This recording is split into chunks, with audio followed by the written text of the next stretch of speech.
Clip number 666۔ اس clip میں آپ قرآن پاک کی سورہ نحل کی آیت نمبر 31 سے 34 تک کی تلاوت، ترجمہ اور تفسیر قرآن صراط الجنان سماعت فرمائیں گے۔ بسم اللہ الرحمن الرحیم۔ ترجمہ: اللہ کے نام سے شروع جو نہایت مہربان رحمت والا ہے۔ جنات عدن يدخلونها تجری من تحتها الانہار لهم فیہا ما یشاءون کذالک یجزی اللہ المتقین۔ ترجمہ: ہمیشہ رہنے کے باغات ہیں جن میں وہ داخل ہوں گے، ان کے نیچے نہریں جاری ہیں، ان کے لیے ان باغوں میں وہ تمام چیزیں ہیں جو وہ چاہیں گے۔ اللہ پرہیزگاروں کو ایسا ہی صلہ دیتا ہے۔ جنات عدن، ہمیشہ رہنے کے باغات ہیں، یعنی آخرت کا گھر ہمیشہ رہنے کے باغات ہیں جن میں پرہیزگار داخل ہوں گے۔ ان باغات میں جنتیوں کے گھروں، محلات اور رہائش گاہوں کے نیچے سے نہریں جاری ہیں، ان کے لیے ان باغوں میں وہ تمام چیزیں ہیں جو وہ چاہیں گے، اور یہ بات جنت کے سوا کسی کو کہیں بھی حاصل نہیں۔ اللہ تعالیٰ پرہیزگاروں کو ایسا ہی صلہ دیتا ہے۔ الذین تتوفاہم الملائکۃ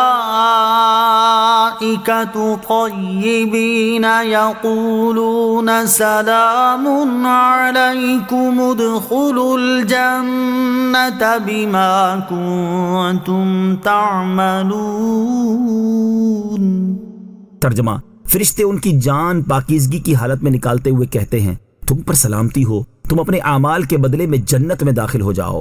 الذین تتوفاہم الملائکہ، وہ جن کی فرشتے جان نکالتے ہیں۔ اس آیت میں پرہیزگاروں کا وصف بیان کرتے ہوئے اللہ تعالیٰ نے ارشاد فرمایا کہ فرشتے ان کی جان پاکیزگی کی حالت میں نکالتے ہیں کہ وہ شرک اور کفر سے پاک ہوتے ہیں، اور ان کے اقوال، افعال، اخلاق اور خصلتیں پاکیزہ ہوتی ہیں، نیکیاں ان کے ساتھ ہوتی ہیں، حرام اور ممنوع افعال کے داغوں سے ان کا دامن عمل میلا نہیں ہوتا۔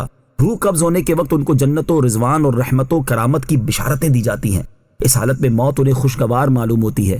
جان فرحت و سرور کے ساتھ جسم سے نکلتی ہے اور ملائکہ عزت کے ساتھ اس کو قبض کرتے ہیں۔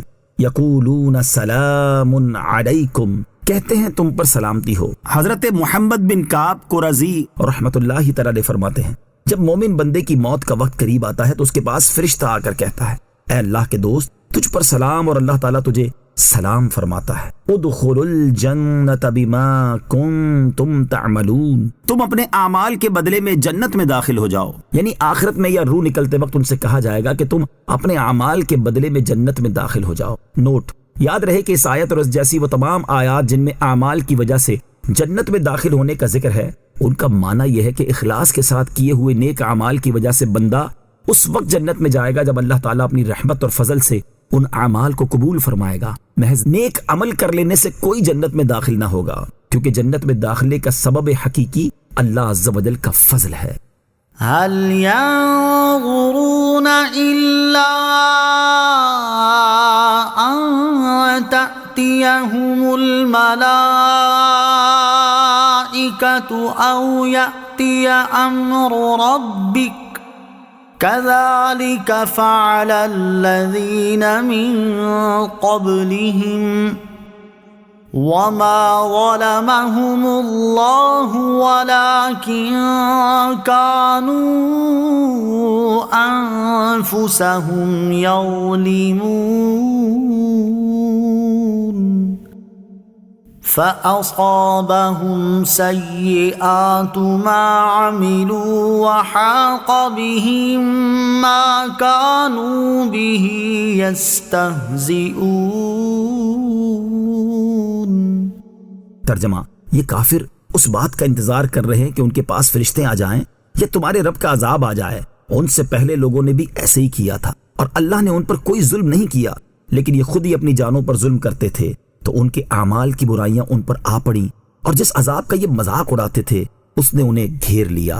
هل ينظرون، یہ کس چیز کا انتظار کر رہے ہیں؟ یعنی اے حبیب صلی اللہ علیہ وسلم، جن لوگوں نے اللہ عز و جل کے ساتھ شرک کیا اور آپ کی نبوت کو ماننے سے انکار کر دیا، یہ اس بات کا انتظار کر رہے ہیں کہ ان کے پاس فرشتے ان کی روحیں قبض کرنے آ جائیں، یا تمہارے رب عز و جل کا دنیا میں یا روز قیامت والے عذاب کا حکم آ جائے۔ ان سے پہلی امتوں کے کفار نے بھی ایسے ہی کیا تھا، انہوں نے اپنے رسولوں علیہ الصلوۃ والسلام کو جھٹلایا تو وہ ہلاک کر دیے گئے، اور اللہ عز و جل نے انہیں عذاب میں مبتلا کر کے ان پر کوئی ظلم نہیں کیا، بلکہ یہ خود ہی کفر اختیار کر کے اپنی جانوں پر ظلم کرتے تھے۔ فَأَصَابَهُمْ سَيِّئَاتُ مَا عَمِلُوا، تو ان کے اعمال کی برائیاں ان پر آ پڑیں، یعنی انہوں نے اپنے خبیث اعمال کی سزا پائی، اور جس عذاب کا یہ مذاق اڑاتے تھے وہ ان پر نازل ہو گیا۔